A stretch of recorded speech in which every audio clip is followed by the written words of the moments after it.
오늘 구약을 읽다 6장 그 왕정시대 분열 왕국 중에 그 남왕국에 대해서 우리가 얘기하고 있는데, 남왕국의 두 번째 시간입니다. 남왕국도 1부와 2부로 이렇게 나눠져 있는데 1부의 두 번째 시간입니다. 지난 1부 첫 번째 시간에서는 우리는 200년 가까운 시간 가운데 11명의 왕들을 다루었습니다.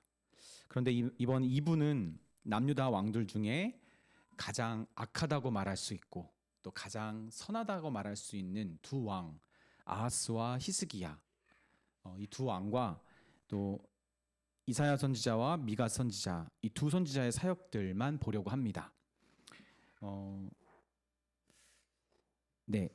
그래서 아하스 왕을 먼저 보도록 하겠습니다. 북이스라엘의 아합 왕처럼 이 남왕국의 왕들 중에서 가장 최악의 왕으로 뽑히는 이 아하스는 아버지 요담처럼 16년간 통치했습니다. 그래서 그의 통치의 시간이 16년인데 그는 아버지와 달리 적극적으로 유다 백성들을 우상으로 이끌어갔습니다. 요담은 적극적으로 백성들에게 우상 숭배를 조장하지는 않았는데 이 아하스는 적극적으로 이끌어갔죠. 그는 이스라엘의 여러 왕, 북이스라엘의 여러 왕들의 길을 따라갔습니다. 그리고 하나님께서 쫓아내셨던 이방 민족들, 가나안의 이방 민족들의 우상에게 그런 제사를 드립니다. 그리고 자신의 자녀를 제물로 드리는 그런 끔찍한 인신제사죠. 인신제사, 가나안 족속들, 하나님께서 멸하라고 하셨던 가나안 족속들 안에 있었던 인신제사를 똑같이 따라합니다. 하나님이 가증스럽게 여기시는 행위였죠. 이것이 남유다에게 진노하신 하나님의 이 첫 번째 이유였습니다. 첫 번째는 우상 숭배. 그런데 끔찍한 이 가나안 인신 제사까지 따라할 정도로 이것들을 백성들에게 조장했던 아하스 왕이었죠. 그리고 이때 하나님은 이 북이스라엘의 왕 베가와 이 아람, 시리아죠. 시리아의 왕 르신을 통해서 그들을 연합하게 하여서 남유다를 공격하게 하십니다. 어떤 의미로는 하나님이 허락하시는 거겠죠. 이로 인해 이 유다의 12만 명이 죽고 20만 명이나 사마리아의 노예로 끌려가는 그런 비극적인 일들을 겪죠. 그렇게 위로 북으로는 북이스라엘과 아람에게 공격을 당하고, 그리고 밑으로는 에돔 하고 블레셋.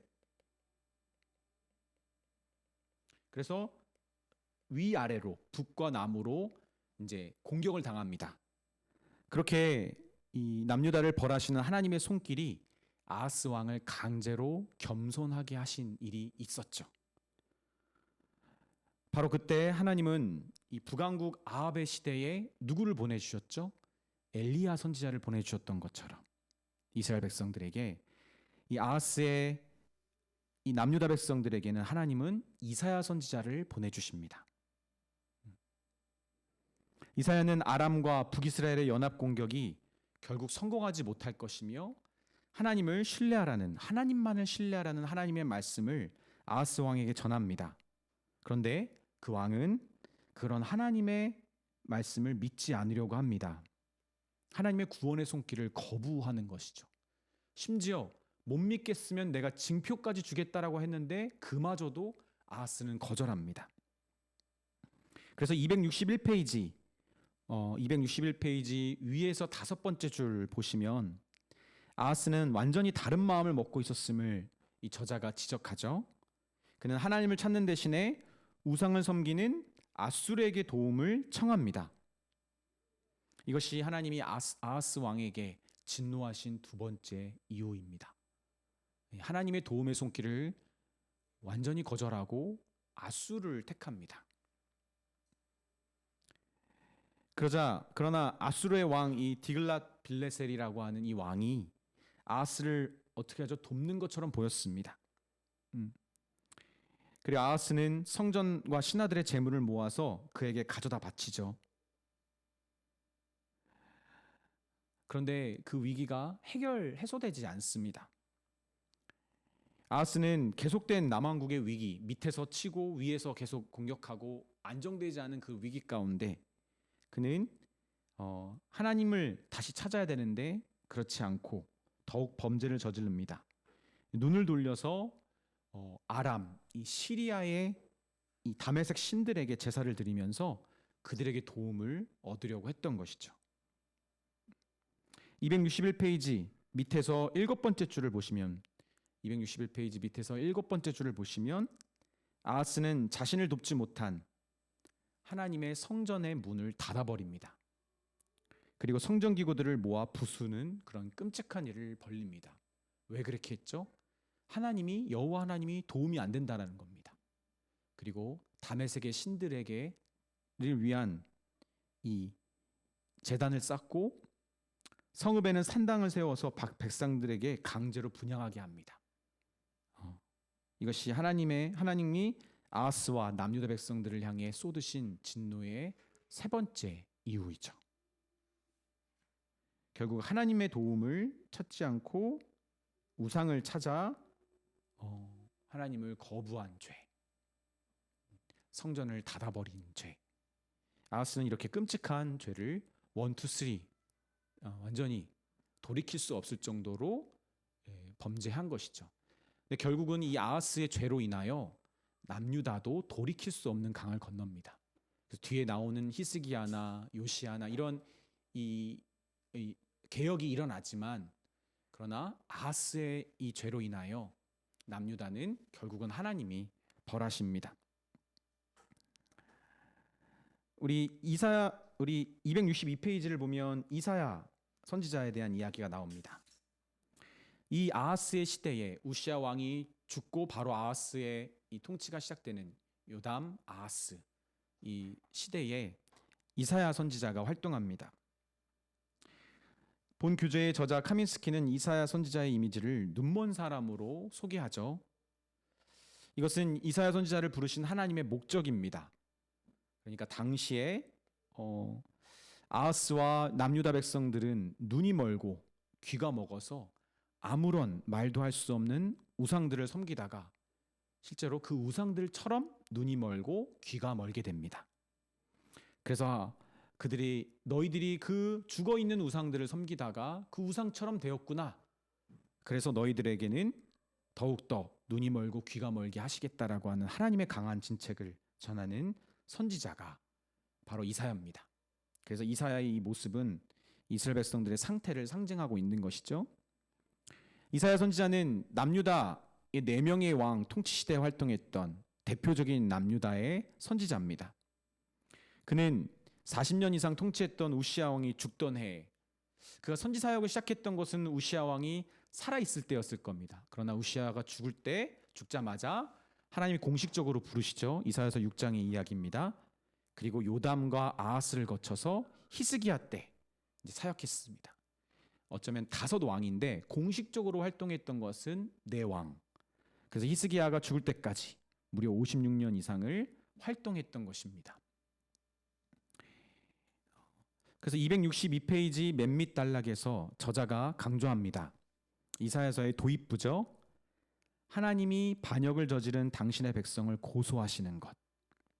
여기서 중요한 말은 당신의 백성입니다. 하나님이 반역을 저지른 당신의 백성을 하나님이 고소하십니다. 그리고 하늘아 땅아 들으라, 내 자녀들이 내 백성들이 나에게 반역한 것을 보아라. 이것이 이사야 선지자의 사역의 방향입니다. 그래서 이 구절을 한번 밑줄 쳤으면 좋겠습니다.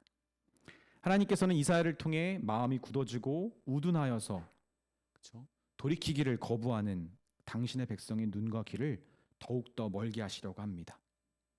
그들의 헛된 제사와 성회, 절기 모두 하나님을 더욱 괴롭게 할 뿐이죠. 그래서 총 66장으로 되어 있는 이사야서는 총 1장부터 39장까지는 그 당시의 상태, 남유다의 상태를 이제 예언합니다. 이 예언의 기능이라는 것이 미래의 일을 점치는 것만은 아니잖아요. 원래 예언의 의미는 현재의 상태에 대한 하나님의 뜻을 전달해 주는 것이 예언의 성경적인 의미입니다. 1장부터 39장은 현재 상태에 대한 예언이고요. 그리고 엄밀하게 따지면 40장에서 55장까지가 바로 이제 곧 도래할 이 포로기에 대한 남유다가에게 닥칠 포로기에 대한 말씀입니다. 그리고 56장부터 66장까지는 이제 앞으로 도래할 이 메시아를 통해 도래할 궁극적인 하나님 나라의 회복과 완성을 그리고 있는 것이 이사야서입니다. 이렇게 세 부분으로 나눌 수 있는데 이 이사야서의 절반인 39장까지는 이사야가 지금 남유다 백성들이 처한 상황을 정확하게 말해주면서 우상 숭배가 가득한 남유다에게 여호와 외에는 다른 신이 없으며 하나님께 돌아오지 않고 다른 신들을 찾는 모든 반역 행위는 하나님이 반드시 벌하실 것이고 그리고 그들이 의지하고 찾는 우상들 모두를 하나님이 멸하실 것을 지금 이 우상에 꼭 붙어 있는 연합되어 있는 남유다 백성들에게 하나님이 이제 선포하시는 거죠. 떼어내시려고. 그래서 265페이지 중간 지점에서 저자는 이렇게 말합니다. 여기 밑줄을 쳤으면 좋겠는데 우리는 창세기를 연구할 때 하나님이 아담을 창조하시면서 눈과 귀와 입이 있는 살아있는 형상을 만드시고 생기를 불어넣었던 장면을 기억할 것이다. 왜냐하면 아담은 살아계신 하나님의 형상대로 만들어졌기 때문이다. 근데 이제는 우리는 사람이 죄로 인해 영적으로 보지 못하고 듣지 못하게 되어 하나님의 형상이 파괴된 것을 목격한다. 그렇죠? 이게 우상 숭배의 결과입니다. 하나님께서는 이러한 이스라엘을 심판하시기로 결정하셨기 때문에 그들을 더욱더 강팍하게 하십니다. 그리고 140년 후에 남유다의 마지막 왕 시드기야의 아들들이 죽어버립니다. 대가 끊긴다는 의미죠. 유다의 왕들은 다 혈통이 이어졌었잖아요. 그런데 남유다의 아들이 다 죽고 어떻게 되죠? 시드기야의 두 눈이 강제로 뽑혀서 그 상태로 바벨론으로 끌려갑니다. 저자가 강조하는 것처럼 이것은 하나님이 정말 하나님의 백성을 눈이 어두운 눈이 멀어버린 백성들을 정말 눈이 멀게 하셨다. 그래서 완전한 심판을 내리셨다는 것. 이사야를 통한 하나님의 말씀이 성취되었음을 우리는 알 수 있습니다. 무려 100년 이후에 일어날 일을 하나님이 말씀하셨던 것이죠. 그러나 이사야의 말씀은 심판만을 담고 있지 않습니다. 마지막 파트죠. 이사야의 56장부터 66장까지의 파트. 266페이지입니다. 다른 선지자들과 함께 이사야 역시 하나님의 백성 유다가 이 바벨론의 포로로 잡혀간 뒤에 회복의 시대를 맞이할 것을 말합니다. 이사야는 하나님의 공의로운 통치가 임할 그날을 고대하면서 이 어둠을 비추는 빛, 하나님의 종이 가져올 빛과 심판 후에 임할 그런 영광스러운 회복의 소망을 선포합니다. 그리고 그날에는 어떻게 되죠? 보지 못했던 자들이 보게 되고 그리고 듣지 못했던 자가 듣게 될 것입니다. 그래서 하나님의 종 예수께서 당신의 공생애를 시작하시면서 제일 먼저 시작하실 때 어떻게 하셨죠? 회당에서 선지자 이사야 글을 읽으셨던 장면을 우리는 떠올리게 되죠. 거기서 저자가 그것을 말하는데 266페이지 밑에서 이제 10번째 정도의 글입니다. 266페이지 밑에서 10번째 정도의 글인데 하나님의 영 성령이 임하여 포로된 자에게는 자유를 눈먼 자에게는 다시 보게 함을 전파하도록 부르심을 받은 그런 당신 하나님의 종 당신의 사역을 지칭하면서 오늘 너희 귀에 이 말씀이 응하였다라고 누가복음 4장 21절의 말씀을 저자가 이렇게 우리에게 소개하죠. 그래서 예수님이 이 이사야의 말씀을 이제 여신 겁니다. 바로 이것이 신약에서 가장 많이 인용하고 있는 구약 성경입니다. 이사야서가. 그리고 성경 66권의 전체의 축소판이라고도 합니다. 66장의 이사야가 남유다에게 곧 임할 하나님의 진노와 그리고 심판을 넘어서 140년의 후에 진행될 예루살렘의 멸망과 바벨론의 포로 그리고 무려 210년 후에 찾아올 이스라엘의 회복, 예루살렘의 귀환과 성전의 재건 그리고 마지막 하나님의 종으로부터 시작되는 하나님 나라의 통치와 완성까지 모든 구원의 역사를 총망라하는 것이 이사야서입니다. 그래서 이사야서를 전체를 쭉 읽다 보면은 그리고 이런 큰 그림 세 가지 이 그림으로 보게 되면은 이사야서는 딱 이 말이 나오는 것 같아요. 아름답다. 이 성경은 정말 놀랍고 아름답다. 그래서 저는 가장 먼저 이사야서에 특히 선지자서 중에서 가장 빠졌던 것 같아요. 267페이지 고난받는 종에 대한 이사야 예언의 말씀도 매우 중요하죠. 53장의 말씀이잖아요. 이사야가 보았던 하나님이 자기 백성을 영적으로 새롭게 하시는 환상, 그리고 하나님의 종이라 일컫는 받는 이 메시아를 통해 성취되는 일, 그는 이스라엘을 대신하여 고난을 받고 야곱을 하나님께로 돌아오게 하고 이방의 빛이 되고 눈먼 자와 갇힌 자를 하나님께로 인도하는 그 사역, 바로 53장의 말씀을 소개합니다. 그래서 성경에서 보면은 우리가 너무나 잘 아는 말씀입니다. 53장 5절에서 10절까지로 끊었는데, 그가 찔림은 우리의 허물 때문이요 그가 상함은 우리의 죄악 때문이라. 그가 징계를 받음으로 우리는 평안을 누리고 그가 채찍에 맞음으로 우리는 나음을 받았도다. 우리는 다 양 같아서 그릇 행하여 각기 제 길로 갔거늘 여호와께서는 우리 모두의 죄악을 그에게 담당시키셨도다. 그가 곤욕을 당하여 괴로울 때도 그의 입을 열지 아니하였으며 마치 도수장으로 끌려가는 어린 양과 털 깎는 자 앞에서 잠잠한 양과 같이 그의 입을 열지 아니하였도다. 그는 곤욕과 신문을 당하고 끌려갔으나 그 세대 중에 누가 생각하기를 그가 살아있는 자들의 땅에서 끊어짐은 마치 형벌받을 내 백성의 허물 때문이라 하였으리요. 그리고 그는 강포를 행하지 아니하고 그 입에 거짓이 없었으나 그의 무덤이 악인들과 함께 있었으며 그가 죽은 후에 부자와 함께 있었도다. 이 마지막 10절을 소개하려고 합니다. 여호와께서 그에게 상함을 받게 하시기를 원하사 질고를 당하게 하셨은즉 그의 영혼을 속건 제물로 드리기에 이르면 그가 씨를 보게 되며 그의 날은 길 것이요 또 그의 손으로 여호와께서 기뻐하시는 뜻을 성취하리로다. 당신의 하나님의 고난받는 종이 하나님이 기뻐하시는 뜻을 이루시기 위해 이 땅에 당신의 백성들을 위해 오신 것이죠. 그래서 마지막 271페이지 중간에 보면 이제 완전한 회복을 선언하는 하나님의 말씀을 주목하죠. 이것도 저는 밑줄 쳤으면 좋겠는데, 이사야서 55장부터 66장까지의 내용, 그러니까 두 번째 출애굽, 새로운 창조에 대한 말씀, 시온의 영광스러운 미래를 말하는 것입니다. 그래서 너무 안타까운 것은 새하늘과 새 땅은 신천지가 쓸 것이 아니라 정말 성경을 사모하고 하나님 나라의 완전한 도래를 소망하는 자들이 품고 있는 단어입니다. 새하늘과 새 땅, 하나님의 새로운 창조 세계가 도래하는 모습, 바로 새 예루살렘을 말하는 것. 그래서 이 놀라운 구원의 완성의 말씀들을 이사야가 전해주면서 아하스 왕으로 인해서 찾아왔던 이 남유다의 죄악의 끝에서, 그리고 히스기야의 왕으로 인하여 찾아온 이 남유다의 희망의 출발점으로 이사야는 오직 하나님으로부터 일어날 완전한 심판과 그리고 완전한 회복의 말씀을 선포하면서 심판 가운데서도 그리고 소망 가운데서도 오직 하나님의 약속만을 신뢰하라고 이사야는 말하고 있는 것입니다. 참 이사야서는 아하스와 히스기야라고 하는 가장 악한 왕과 가장 선한 왕, 그래서 죄악의 끝 그리고 소망의 시작을 둘 다 다루는 선지자입니다. 실제로 이사야서가 완전한 심판과 완전한 회복을 다루고 있고요.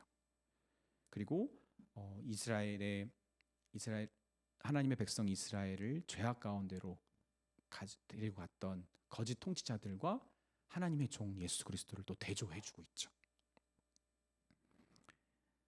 그것이 이사야서의 의미입니다. 그리고 미가 선지자입니다. 272페이지 미가 선지자 역시 이사야와 동일하게 요담과 아하스와 그리고 히스기야 시대에 부름받은 예언자입니다. 따라서 그도 주전 740년부터 히스기야의 마지막 686년 혹은 697년에까지 거의 50년 넘게 사역을 했습니다. 이사야와 거의 동시대의 선지자예요, 미가가. 그런데 동시대만 있는 것이 아니라 여러 가지 이사야와 미가는 참 대조적입니다. 그래서 기억하기가 참 쉬울 수 있을 것 같아요. 먼저는 그들의 출신이 너무나 대조적입니다. 극명하죠.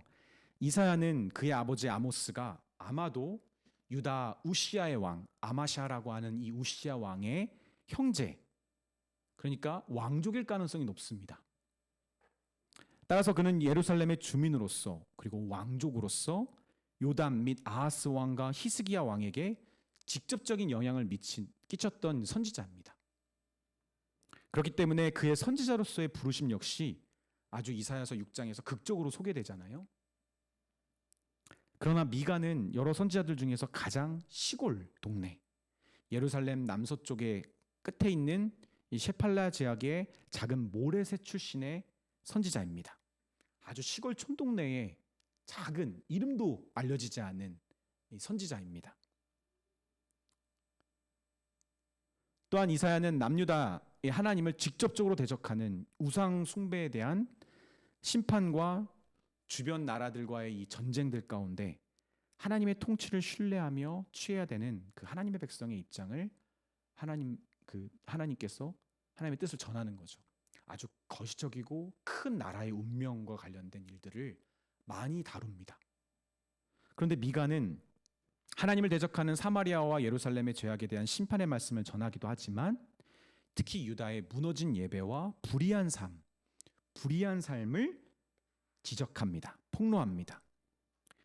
이는 그러니까 작은 동네에서부터 일반 이 평민들, 그들의 소상공인들, 그들의 그 삶 가운데서도 여전히 자행되고 있는 불의하고 불공정하고 그리고 거짓이 난무한 이 남유다의 죄악의 현실들을 폭로하는 것이죠.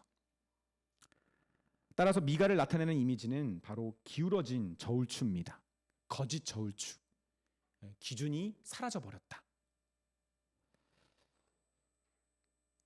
그래서 273페이지 중간에 보시면 하지만 하나님의 백성은 부정한 저울, 거짓 저울추로 사용한다. 미가서 6장 11절의 말씀이죠. 그리고 하나님은 백성에게 정의를 행하고 인자를 사랑하며 겸손하게 하나님과 함께 행하라고 요구하신다. 저는 여기를 밑줄 쳤으면 좋겠어요. 이게 미가의 핵심이죠. 미가는 또한 지도자들과 친구들 그리고 가족들도 하나같이 악을 행하면서도 하나님이 유다 가운데 여전히 거하시며 그들의 재앙은 피하게 해주실 거라는 그 착각을 꼬집습니다. 그리고 반복적으로 유다가 죄를 지으면서 하나님께서 내리시려고 하는 그 심판을 피할 수 없고 예루살렘은 곧 폐허가 될 것이고 예루살렘의 몰락을 미가도 선포합니다.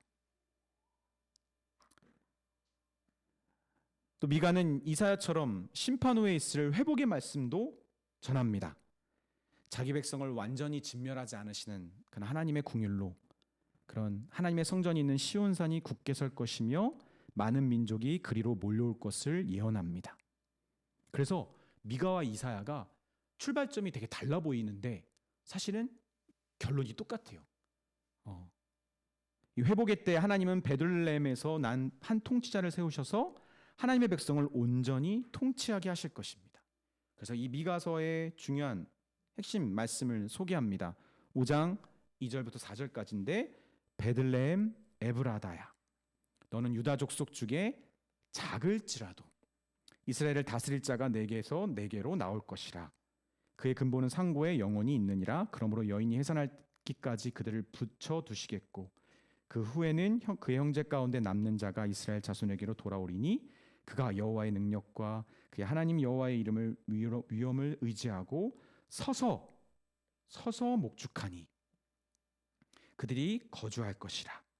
이제 그가 창대하여 땅끝까지 미치리라. 이게 그가 여호와의 능력과 그의 하나님 여호와의 이름의 위엄을 의지하고 서서 목축하니.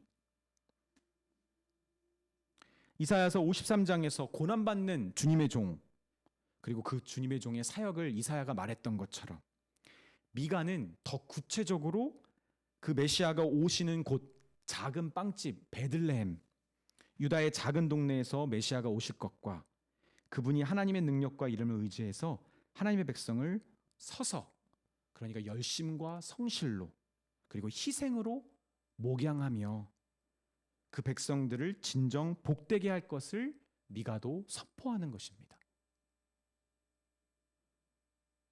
그래서 274페이지 밑에서 6번째 줄입니다. 밑에 274페이지 밑에서 6번째 줄에 예수는 여호와의 힘으로 하나님의 양떼를 돌볼 것이다. 그리고 예수의 이름은 땅끝까지 위대하게 될 것이다. 여기 밑줄 쳤으면 좋겠습니다. 그러니까 미가와 이사야를 대조해서 보면은 너무 신기하고 놀랍습니다. 그 아하스의 시대에 그리고 히스기야의 시대에 미가와 이사야가 참 대조적으로 사역을 했던 것이죠. 그런데 놀라운 것은 주님의 종에 대한 이 탄생지와 그분의 그 성실한 목양에 대하여 미가 역시 정확하게 예언해 주었다는 거죠.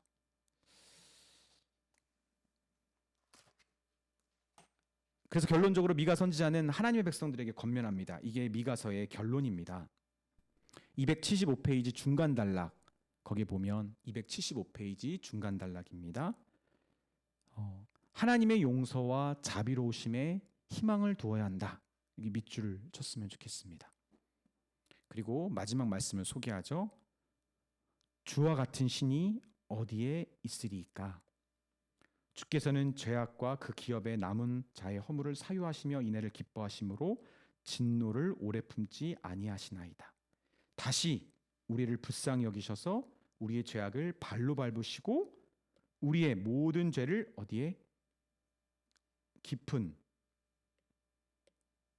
바다에 던지시리이다. 주께서 옛적에 우리 조상들에게 맹세하신 대로 야곱에게 성실을 베푸시며 아브라함에게 인애를 더하시리이다. 그러니까 언젠가 하나님은 이스라엘의 죄를 깊은 바다로 던지실 것이고, 그리고 하나님이 언약으로 세우신 사랑과 자비로부터 그 백성의 죄에 대한 해답이 있을 겁니다. 그래서 결론적으로 주와 같은 분은 없습니다. 아멘. 이것이 미가서입니다. 그래서 여러분 가슴이 뛰시는 분은 오늘 밤 미가서 7장까지를 집에 가셔서 읽어보시면 와, 이게 오는 게 다르지 않을까 생각합니다. 히스기야 왕에 대한 또 마지막 내용입니다. 276페이지입니다. 그래서 이사야서 66장을 읽는 것보다는 훨씬 낫잖아요. 그죠? 네. 남왕국의 신앙의 전성기를 이끌었던 사실상 전성기였다 라고 말하는 그 히스기야 왕은 아이러니하게 악명 높은 아하스 왕의 아들입니다. 그 아버지의 그 아들이 아니었어요. 저는 히스기야의 통치 때 일어난 사건의 그 시기에 대해서 저자 카민스키와는 좀 다른 입장이 있습니다.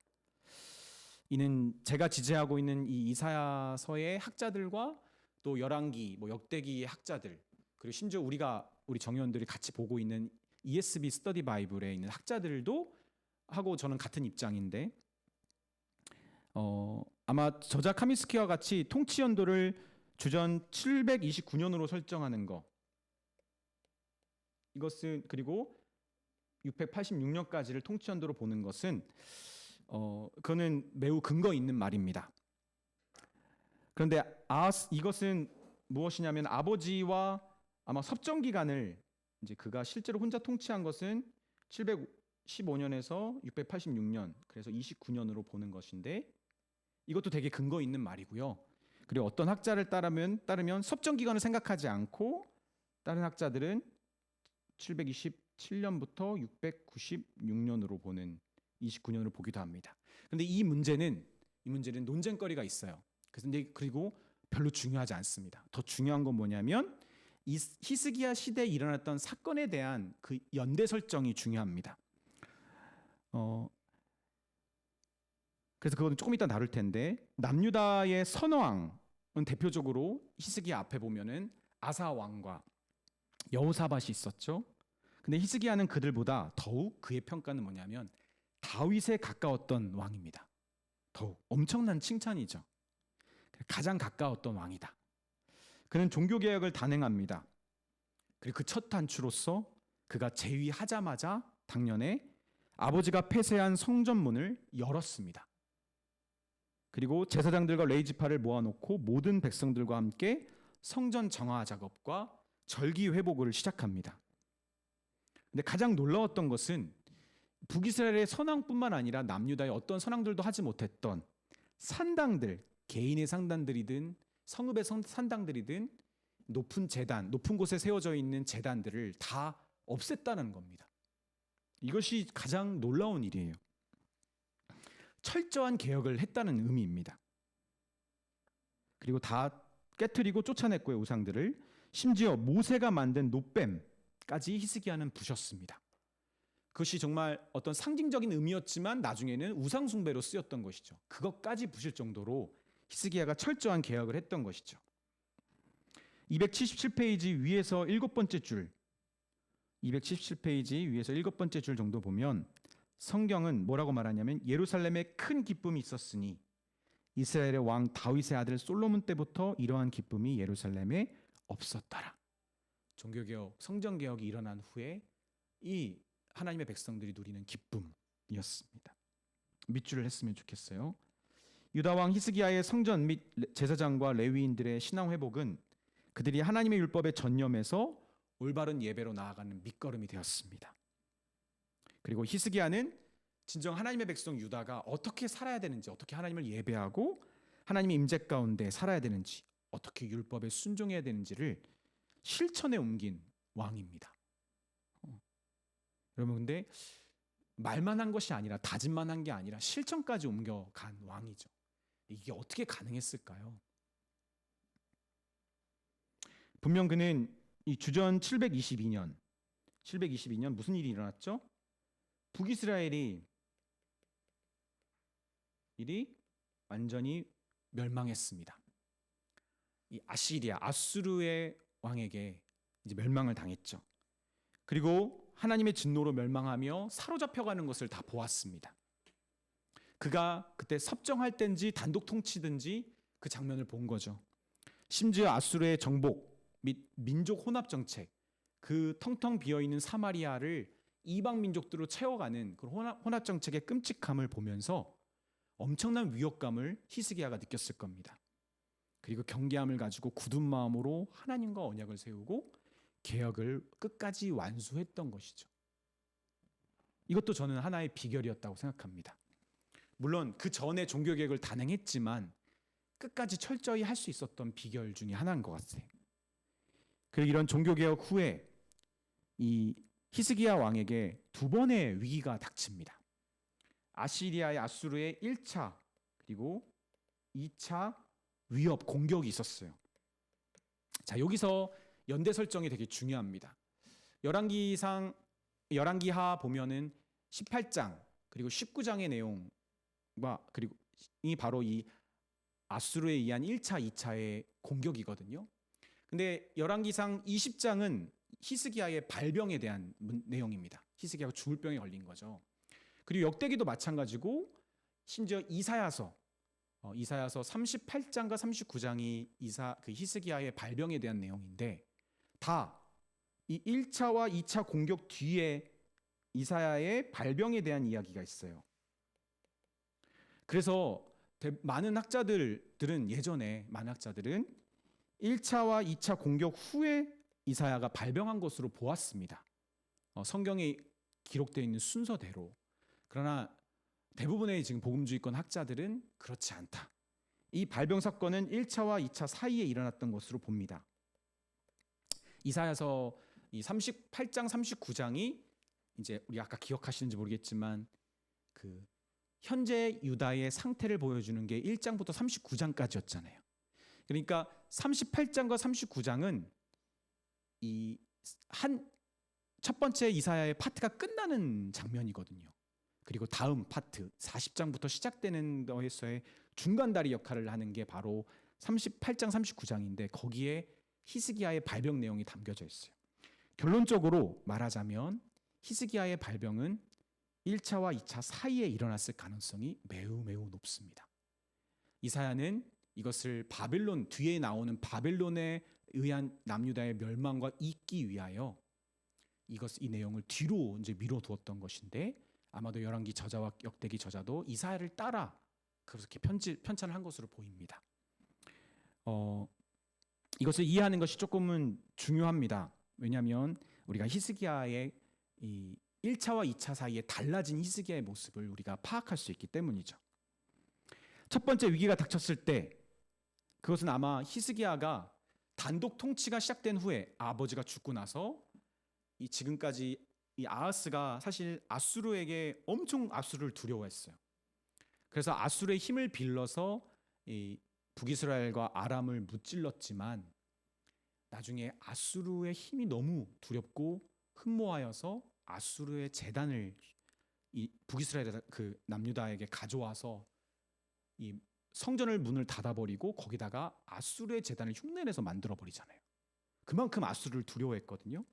근데 히스기야 때 히스기야는 아수르를 향하여 반역합니다. 바로 대적합니다.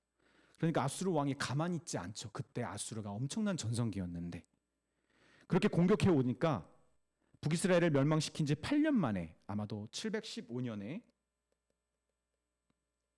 이 아수르 왕 사네립이 공격해 옵니다.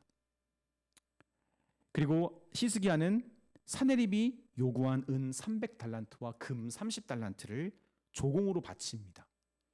시간을 벌고자 함으로 보기도 하지만 저자 카민스키는 근데 대부분의 학자들은 제가 신뢰하는 학자들, 지지하는 학자들은 이 특히 역대기의 그 해설을 따라 아수르에게 히스기야가 항복한 것으로 봅니다. 그러니까 너무너무 두려웠던 것이죠. 그래서 성전에 있는 재물들을 다 갖다 바치면서 떼어가지고 금들을 떼가지고 갖다 바칠 정도로 항복한 것이죠. 히스기야는 후에 포위될 것을 대비해서 예루살렘에 사용할 물도 안전하게 확보하기도 했어요. 그런데 여러분 어떻게 되죠? 아수르 왕 이 사네립은 다시 신하를 보내서 라기스에서 예루살렘을 치러 오죠. 이것이 2차 아수르의 침략입니다. 근데 1차와 2차의 히스기야의 모습이 달라요. 왜 그럴까요? 그 사이에 히스기야는 발병이 일어났거든요. 아마도 아수르에게 항복했던 무기력하게 항복했던 그런 히스기야의 믿음 없음에 대한 하나님의 벌일 가능성이 높습니다.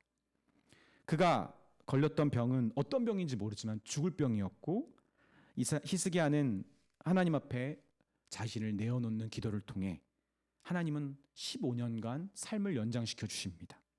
그리고 이를 위한 징표, 해가 10도나 뒤로 물러가는 징표까지. 앞으로 가게 할까 뒤로 가게 할까 네가 선택해. 뒤로 가게 하는 게 더 어려울 것 같으니까 하나님 제가 그 정도는 돼야 제가 믿겠습니다. 정말 뒤로 가게 하셔서 히스기야의 15년을 연장시켜 줍니다. 그래서 히스기야는 그 하나님 앞에 그 놀라운 회복을 얻고 그가 하나님을 신뢰하게 된 것이죠.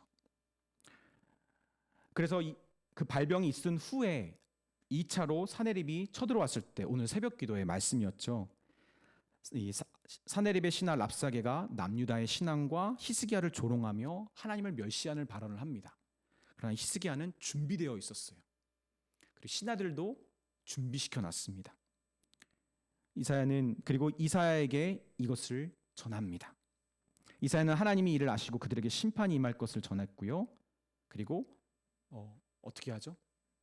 후퇴했다가 아수르 왕 사네립이 직접적인 협박으로 예루살렘을 정말 마지막 최후의 위협을 가하자 히스기야는 사네립의 글을 펴놓고 기도하기 시작합니다.